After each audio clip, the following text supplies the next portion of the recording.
the exam, prepare up until means, prepare up until interview, and then again start everything from scratch.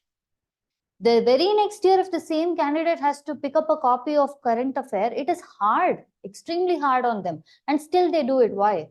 That is this exam. This exam is called mother of all exams, not for a simple reason. This exam is as addicting as it can be because it's not the outcome. The process makes you that way. So don't always be concerned about how I'm going to bulk up on materials. I'm going to buy hard that and I'm going to give the exam. No, that's not how it works. Each and every one of the things that we do in the class has a different impact, has a direct rationale to your exam. This particular thing that you guys have did, just circulate it among ones. When you read the other person's script, do not write a single word. Do not keep a single pen mark on that script. Okay, just read it. Read it, pass it along. It's fine. Someone else take a paper with them.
Online class, I'm hoping you also did this exercise.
Done.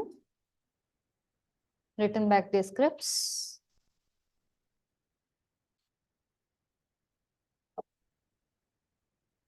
Usually any of the exercise we do, online class doesn't get to participate in that.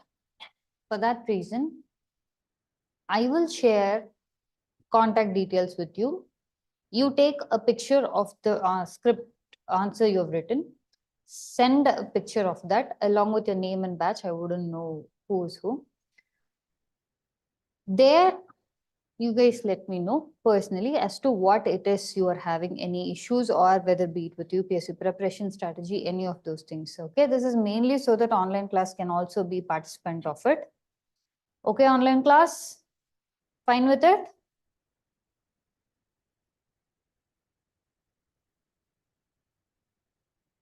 People are vocal about they not being involved, and now when I tell them, they're very quiet. Same like offline class. All right, you can take down the contact information. The same one. Do not try to write a better one and send it. Okay, that is not how it works. What you wrote here is what is needed. All right. All right, take down the contact information. 77 609 619 619 86. I'm assuming you know the faculty name. You don't know the faculty name. Very good. We're about to finish. Sushma.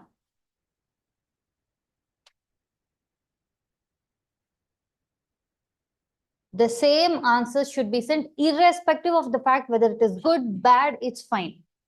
Okay, even if it is incomplete, it's fine. But just these ones only.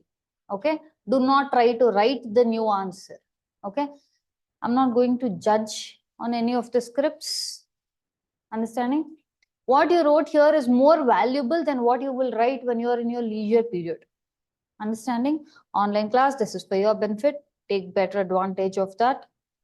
Most times you don't get to be involved in any of those. For that reason, this is specifically for you. All right. Okay, now tell me, how was it? Easy, very easy, difficult. Fundamental rights, like I told you, associate at least one article, whatever article number be it, at least one word with it. Okay. Somewhere it will help you in prelims, mains, as well as interview. All right. Somewhere while they mention, see at the interview stage when you're going to speak about some real life issue, and you have to say, that is why we have Article 23 about it. That is why we have Article 24 about it. And especially India, time and down, we have constantly your religious issues coming up. We have societal issues coming up. We have minority issues coming up. Whenever you speak and interview, they will ask you real life incidents only. Whenever you want to speak on this and you're not going to mention, our polity, our Indian constitution has this provision, because you don't know the fundamental right, then that will mean a lack of your answer. Yeah. So at least for that purpose, article, I'm not telling by heart the entire article. Article, at least one word of what that article is. Clear?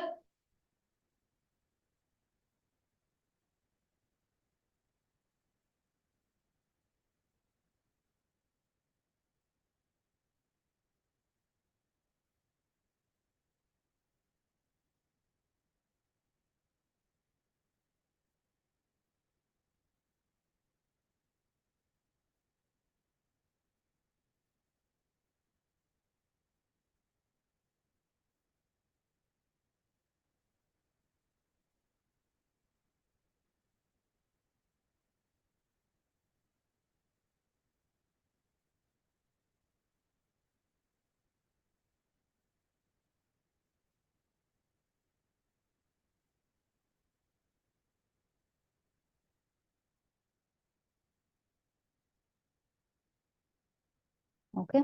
So we were to start with Article 32.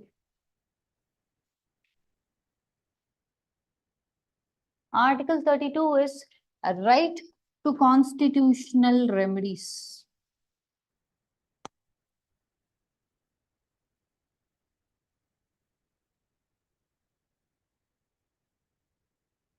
Okay.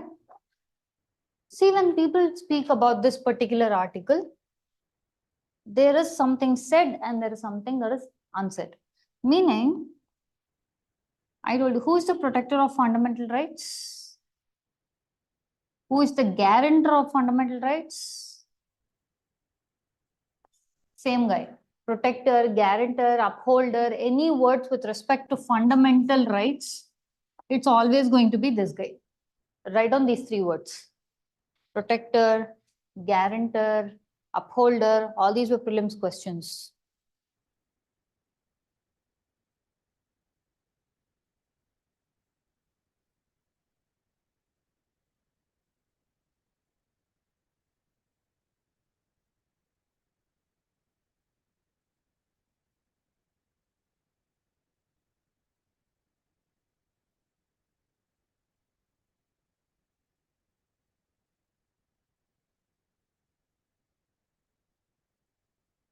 Done?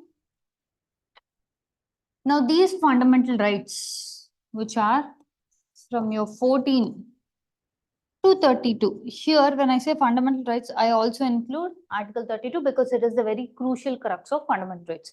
Any of these fundamental rights given to the citizen by whom? Excellent. It's not Supreme Court who has given the fundamental rights. It is the Constitution who has given the fundamental rights. That given Constitution is protected by this guy. Understood? Now, the fundamental rights which is given by the Constitution has to be protected by this guy, right?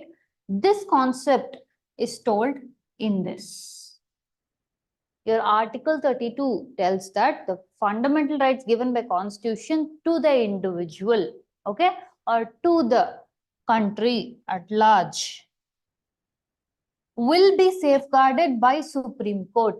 This is what is mentioned in your Article 32 or right to constitutional remedies, meaning if your fundamental right is violated, okay, you have the right to move to Supreme Court or High Court. Okay, if your fundamental right is violated, you have the right to move to Supreme Court or High Court for its implementation.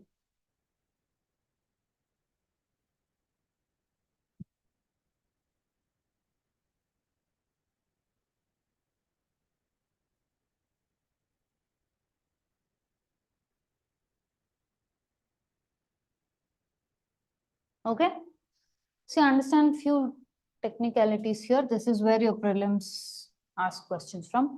In your Constitution, they have mentioned two keywords, that is Supreme Court or High Court only.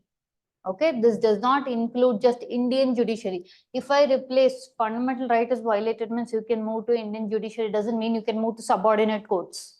No, if your fundamental right is violated, then the Constitution specifically has mentioned either Supreme Court or High Court only. No other below subordinate courts.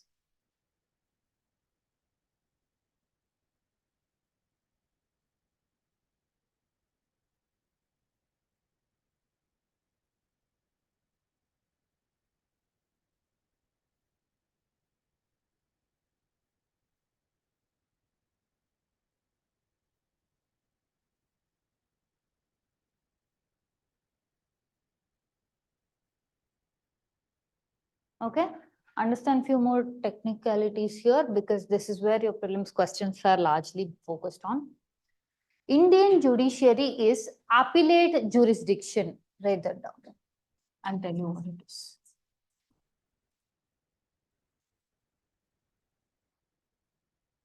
Appellate jurisdiction.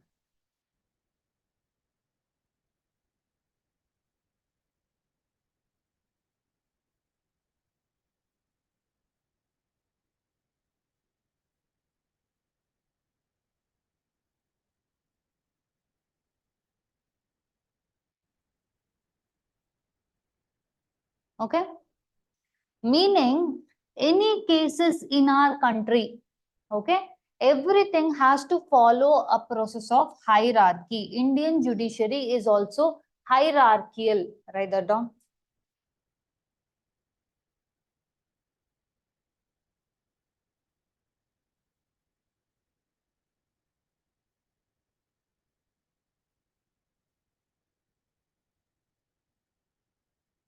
Indian judiciary is hierarchical. What do I mean by hierarchical? Meaning you have a list of courts. Okay. On top sits your Supreme Court. Understanding? Let's say bottom pe subordinate court. We have criminal court, we have civil court and all that. For your understanding, we have a subordinate court. Okay. Or let's say district court. If you have any issue, then you will directly, you cannot go to Supreme Court. In general, I'm telling you have to go first to your subordinate court or district court. Then through that, you have to go. Let's say they will give a judgment. You don't like that judgment. Then you will appeal to a higher court. Okay, this higher court will give a judgment. You don't like that. Then you will appeal to another higher court. Let's say High Court. You don't like even their judgment. then you will again appeal to a higher court. Okay. So when I say appellate jurisdiction, the cases directly cannot be taken to the largest single supremest body being a Supreme Court, but rather you have to come through a process of appeals.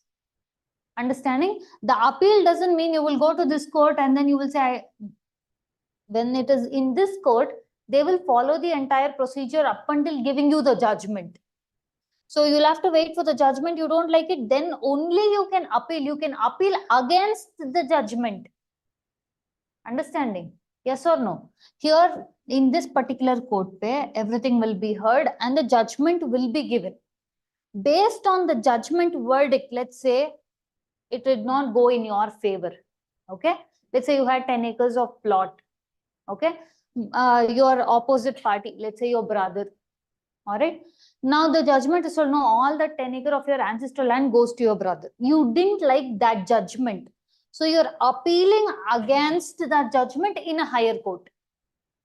Understanding? That is called appellate jurisdiction. It comes to the top only through appeals. Okay. Appeals of the judgment. Understanding? But because of the fundamental right being of such crucial hard nature, only for fundamental rights, you can directly appeal to Supreme Court. That is, you can directly approach Supreme Court without appellate jurisdiction. Okay. But in this, it is also mentioned, you can either approach Supreme Court or you can either approach High Court. Okay. That doesn't mean, the reason we had to tell was, where is the seat of Supreme Court? Location? Delhi. Not every person whose fundamental right is violated will be able to go to Delhi. They can use the High Court in their respective states.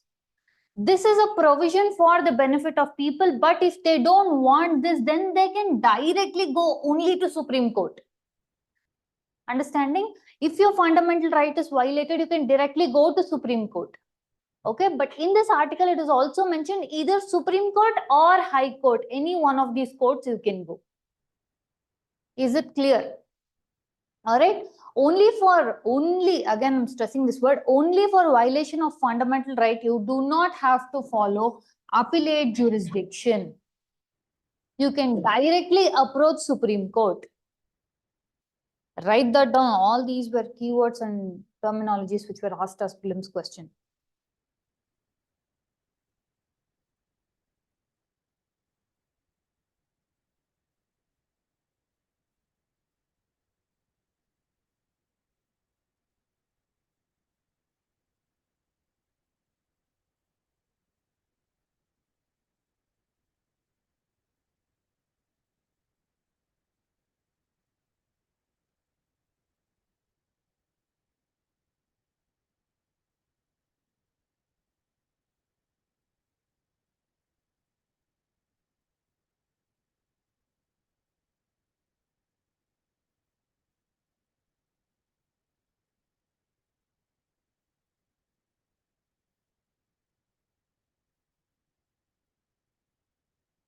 Done?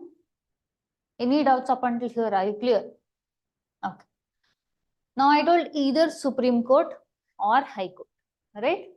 Now let's say the cases of fundamental rights getting violated is becoming too much. So Supreme Court, High Court, or let's say one more, District Court. Now, according to the Constitution, only these two are there. Okay? This is a question I'm posing you, which was posed. Who do you think can tell, okay, if your fundamental right is violated, you can either go to Supreme Court or High Court. This is already there in the Constitution. Or District Court. This is not there, but if I have to make this provision, who do you think has the capacity to tell that or make that as a provision? Think, the answer lies here.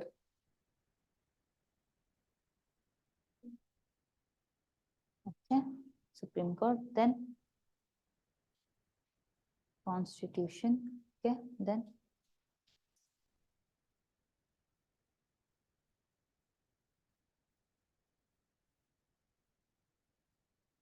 Who?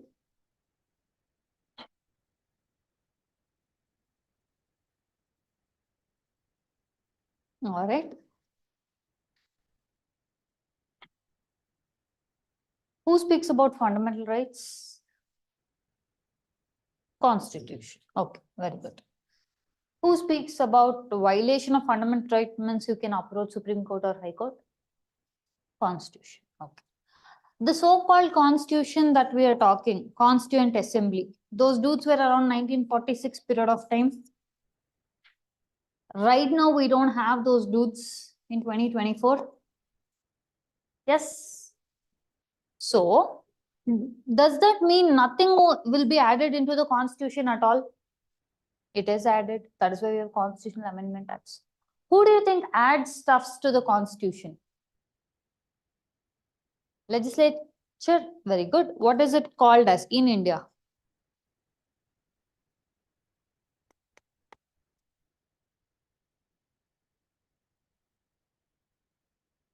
This guy. This guy only can tell if I have to add another court, if I have to even remove High Court, or if I have to remove everyone and just put Supreme Court, all those things, only this guy can tell. How? This is the way. Write this down. You're not able to see?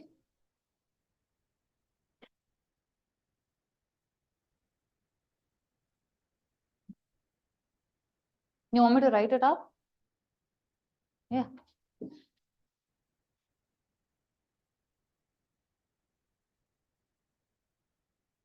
Yeah.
Done?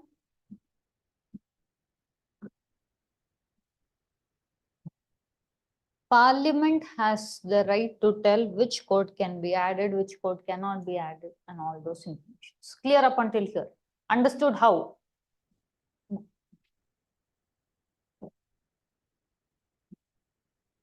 Let's say there is a condition. Your fundamental right is violated. Okay? You decide to run to Supreme Court. Okay? Your friend, a fundamental right is violated. Okay? He runs to High Court. Thank you. Now a question arises. Either the role can be done by Supreme Court or High Court. Yeah. But your constitution has told that if your fundamental right is violated, you can directly go to Supreme Court. Understanding? So if either, in brief, inside the article, if you read it, says you can go either to Supreme Court or High Court. But if you look properly, what is stated by the Constitution, it says if your fundamental right is violated, you directly go to Supreme Court without any way of appeals. Because that is what the Supreme Court guy is there. If this is the case, then why are we telling, or why are we not adding in the article itself, if your fundamental right is violated, you can go to either Supreme Court or High Court? Read on a sub question.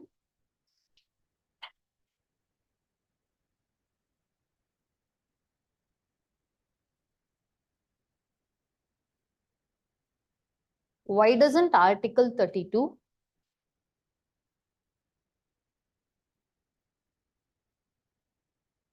state that In case of violation of fundamental rights, you can directly approach High Court and Supreme Court.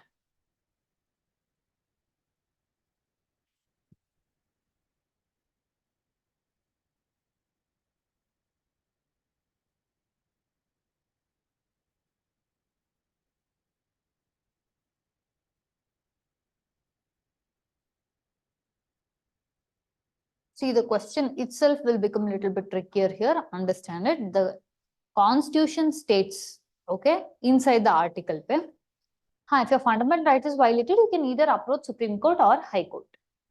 Understanding? Now, this guy is there. If your fundamental right is violated, you can go to this guy. If your fundamental right is violated, you can go to this guy. But the heading of the article, or according to Constitution, who is the guarantor of fundamental rights? Only Supreme Court has mentioned. Instead, he can mention even High Court as the guarantor of fundamental rights. Yes or no? Let on as the second subpart of the question. Why is High Court not considered as the guarantor of fundamental rights?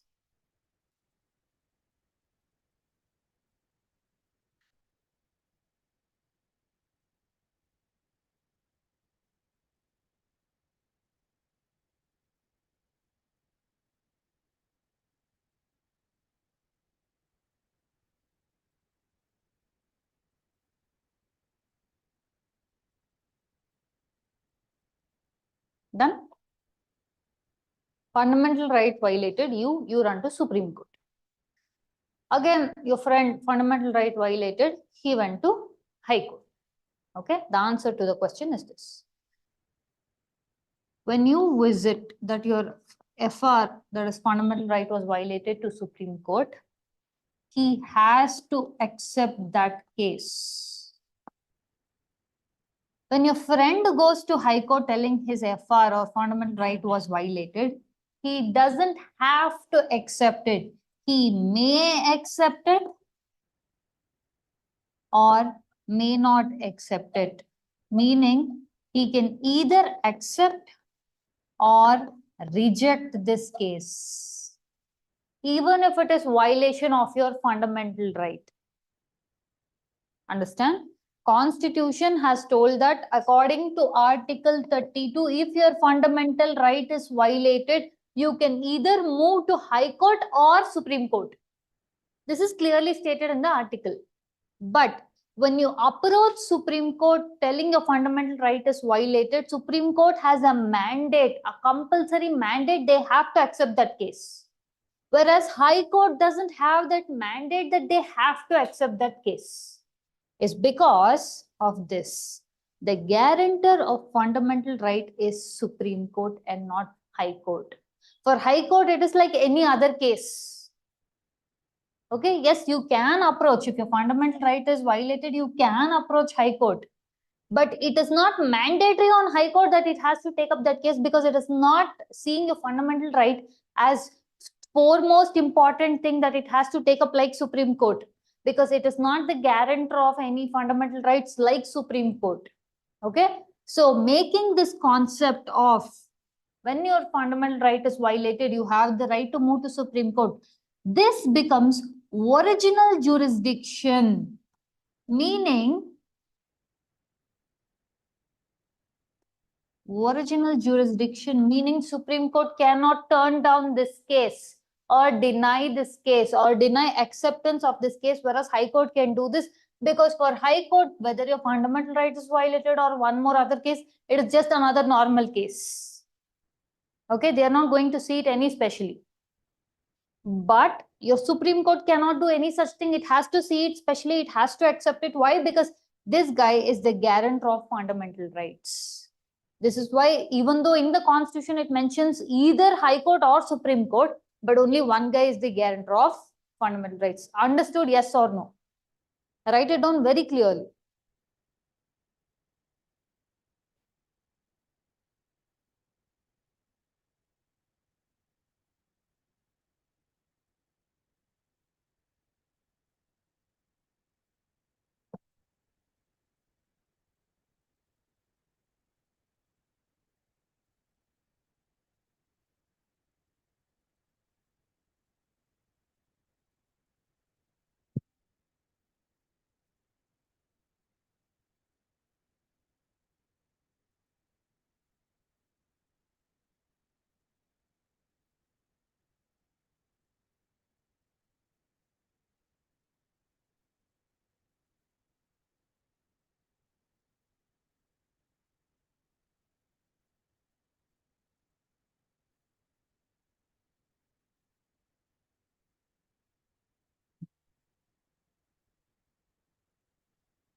Done?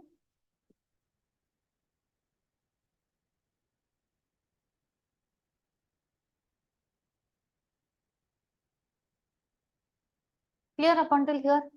Any doubts so far? So who is the guarantor of fundamental rights? Can High Court accept or reject fundamental right violation cases? Can Supreme Court accept or reject fundamental right violation cases? What is it? Yes. Who has original jurisdiction with respect to fundamental right violation? Now, again, be very watchful here. This is where things get a little more tricky. And this is where your prelims questions love this area. It's like a shark chum for them. To make sure, okay, your fundamental rights are not violated, or if your violated fundamental rights need a remedy, okay, any remedy with respect to fundamental right lies with Supreme Court, okay. Your B.R. Ambedkar called this a bedrock of Indian Constitution. This article, write that down. Article 32 is considered as the bedrock of Indian Constitution. And Article 32, the right to seek justice is a right in itself. Article 32 is considered a right to right in itself.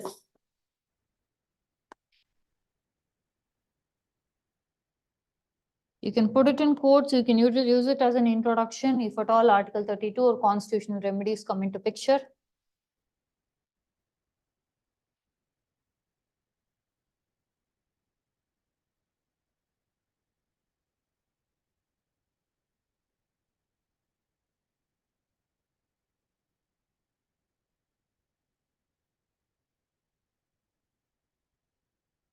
Okay.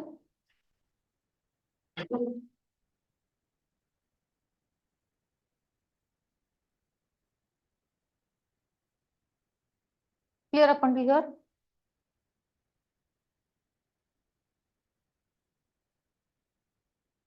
To uphold the constitution feature, that is fundamental right, Supreme Court, okay, to make sure the fundamental right doesn't get violated, or if in case it is violated, how to right its wrongs. It has something called as writs. These writs are applicable. Why am I getting blank faces? There is something called as writs. I have not explained what it is. I have not spoken about it. I've just introduced this terminology. Okay. To make sure your fundamental right is protected. Okay. Now, when I say fundamental right is protected, it is twofold. One, this is there when your fundamental right is violated and you go to Supreme Court. Second, this is there even before your fundamental right is violated, and okay, it is protecting your fundamental right before it is violated and after it is violated. Understood? Just write that down. So to protect your fundamental rights, Supreme Court issues something called as writs. It's called as writs.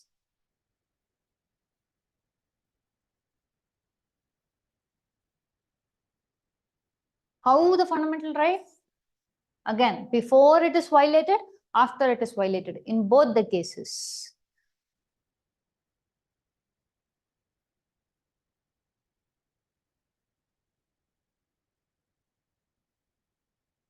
Clear up until here? So right now we're speaking only about Supreme Court. Understanding? We have not yet brought in High Court. So Supreme Court issues writs to protect fundamental rights. Write that line. Supreme Court can issue writs to protect fundamental rights.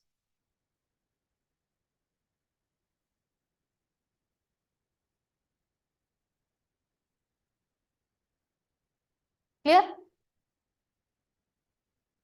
No.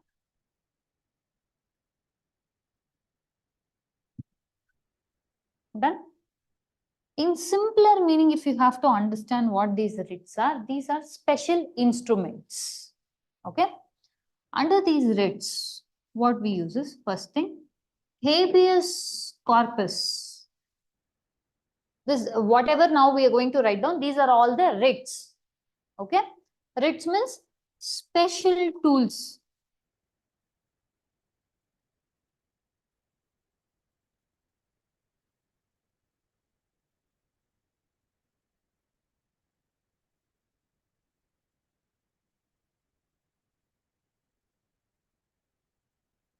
This is used to right the wrongs.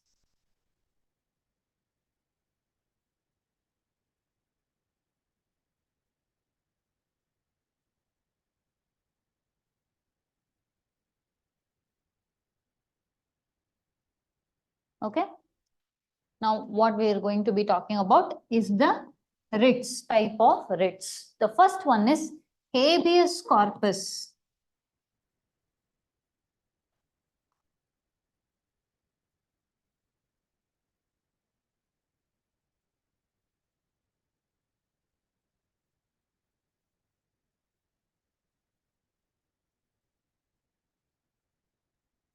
Okay. Second, mandamus.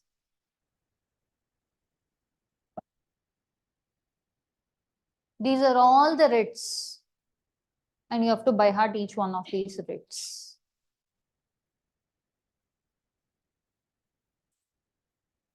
Certiorari.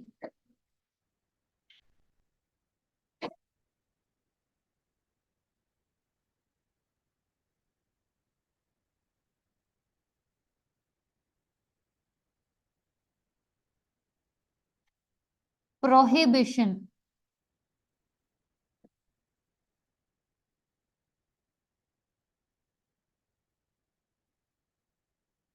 These are all the names of the writs. Next, quo warranto.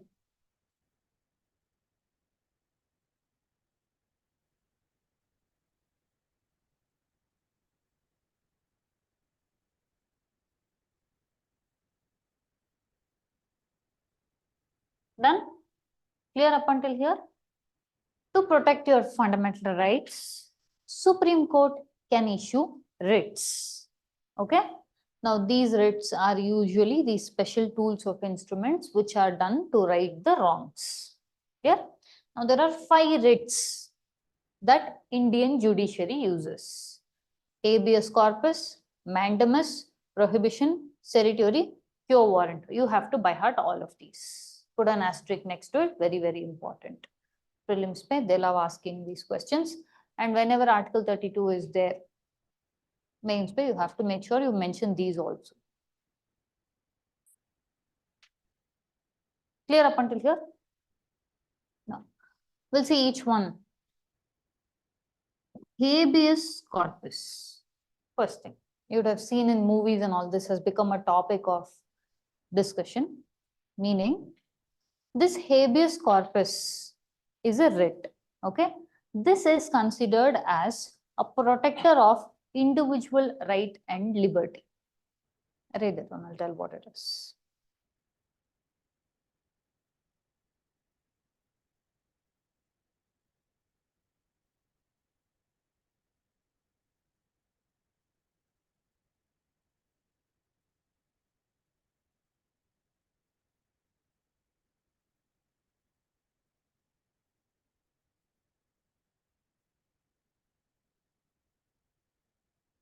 So I told you, whenever UPSC asks a question, be it in prelims, mains, or interview, they don't look at your textbooks. They don't have a textbook. One thing they will look at is the current affair. What is happening in the world? What is happening within India? One large discussion that your movie makers, okay, your literary artists, everyone talk about is this concept, habeas corpus. So when you write or speak about this, you have to know and make sure that you know what that is, and you have to prove it with Indian examples. Again, any question, be it in mains or interview, you have to make sure you mention with examples. Okay, meaning you have understood it properly. 2 examples, when I give you this, write it down. It is very important. First and foremost, during the period of 1990. 1914 was your world entered into something called as First World War. Okay. By the time of 1914, that is, by the period of your First World War, okay, by this point of time, your country called Britain was highly established. Okay. It started at 17th century. 14th century pe we have something called as Renaissance. 17th century pe we have something called as Industrial Revolution. Your history pe they will speak in largely about that. So all this 14th century Renaissance, 17th century Industrial Revolution, all this led to 19th century Britain becoming the superpower. Understanding? So when Britain became the superpower, it made sure, okay, I told you in one of, I think, NCERT classes. 14th century pe Renaissance means one thing, individual became the center, society was there to serve him, which means individual liberty became a priority. Okay, so now the period of time that we are speaking about, 1914 Britain, okay, this is the phase of your First World War. This First World War, we say officially ended in 1919. Understanding? Started 1914, ended 1919. At this period of time, Britain had introduced many laws in Britain itself to protect its individuals. Okay? To protect its individuals from arbitrary force. Write that down, very important. And don't just listen to it like a story, so write down alongside. Britain introduced a large number of safeguards for its individuals against arbitrary arrests and detention and protection for life. Basically, they made sure their right to life was guaranteed. Who made sure? Britain made sure life, right to life was guaranteed of British people only.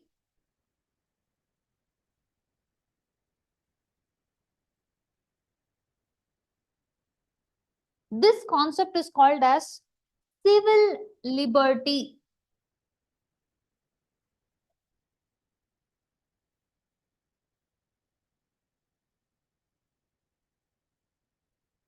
Okay, the provision where right to life was put at the center.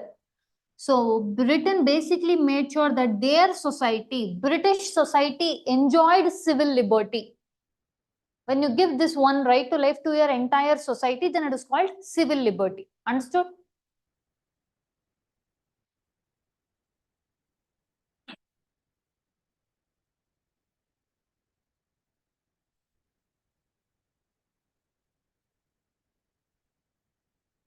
Okay. One thing about this right to life or civil liberty is individual is protected against arbitrariness of the state. Put that in quotes, highlighted. Individual is protected against the arbitrariness of the state and his right to life is protected.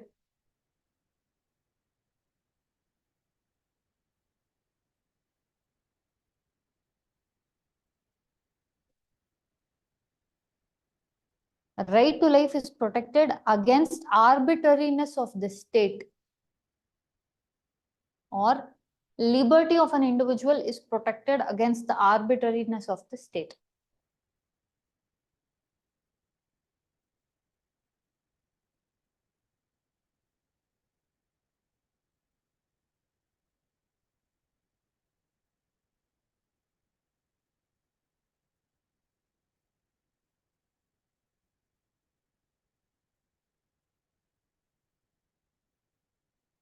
Done?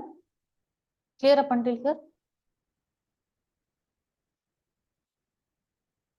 If nothing you understand this one thing. Arbitrariness of the state means state will do anything it likes. Okay, I'll give you an example. India has to fight a freedom struggle to get away from your British. So your British would do this concept. Any freedom leader, it would pick the one who is speaking against him, take him, it's not even considered like an arrest. Okay, like not like a punitive detention. It's not even preventive detention. They just pick that leader, take him, kill him somewhere, and when appealed by the people as to where is this person, they tell, we didn't arrest, We don't know anything about that person. We have no idea who that person is. People in front of them only, they would have dragged and gone. But there would be no formal declaration how this person is arrested. So the right to life was completely taken away. It was completely arbitrary in nature. Okay, that is why this concept, a right to life. No one had this concept.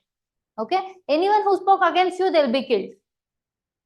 This concept was largely being followed. Okay, this is called arbitrariness of the state, meaning state can do anything and everything it wants.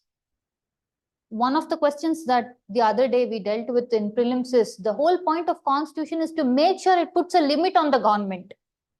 If limit on the government is not there, then the government becomes arbitrary, meaning it has a whimsical nature to do whatever it wants because power is there in its hands, right? So we have to make sure we put a clasp on the power. For that reason, this concept of right to life or civil liberty was brought in. Okay, so the Britishers, these dudes, okay, this period of time, they made sure Britain ke liye they gave right to life or protection of civil liberties. Okay, protection of civil liberties was given as a right to the Britishers. At the very same period of time, to India, they introduced something called as Rowlatt Act.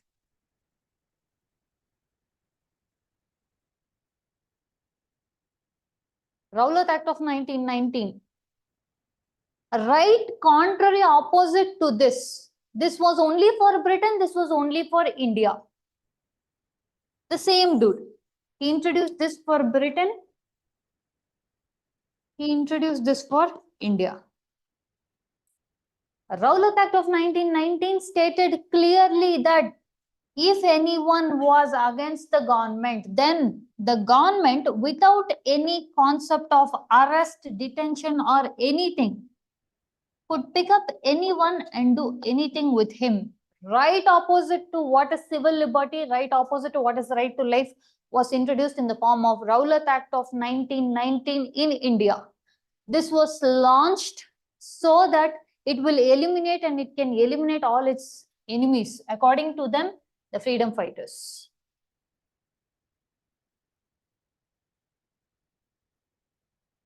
Okay.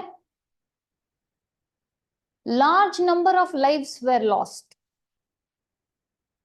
Large number of innumerable lives were lost. To beat these concepts, all throughout the world, governments have followed this repressive regime. This is called as the Dark Act. Indian history, we call Rowlatt Act as a Dark Act because it completely negates the concept of civil liberty or right to life.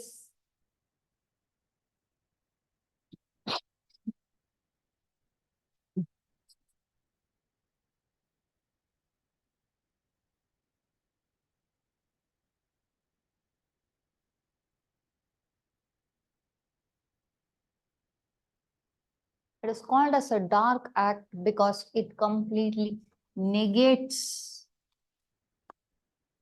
or opposite, negates the concept of civil liberty, that which it gave in Britain, but in India, it did the opposite.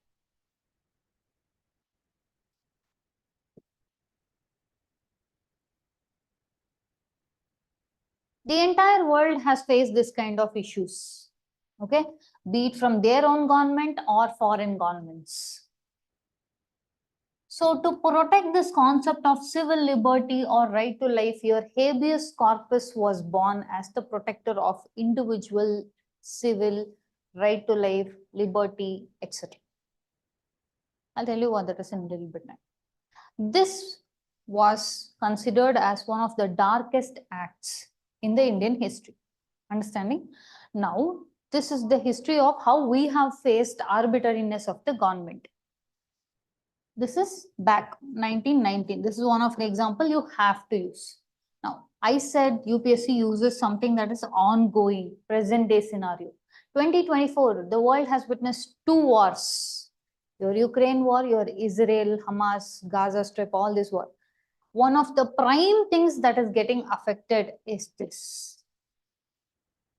Every single major government, NGOs, okay, all possible, your human resource organizations have asked, where is this?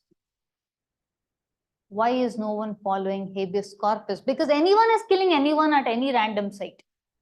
So this became a hot topic of discussion, meaning you have to know about this to make sure this is clear. Okay. So 2024 ka relevance. So what happened was, against this arbitrariness of the government, be it their own government or any foreign government. For us, the foreign government was Britain. So to protect our individual liberties or rights of life, we introduced something called as habeas corpus. I'm not telling we introduced the concept of habeas corpus. It is a prerogative writ. The habeas corpus concept was introduced in India. Okay, what that means, I'll tell you. Now let's say this police have arrested, okay, and they have not followed any procedure such as taking him in front of the magistrate within 24 hours. When I spoke to you about punitive detention, I spoke about this. A person arrested within 24 hours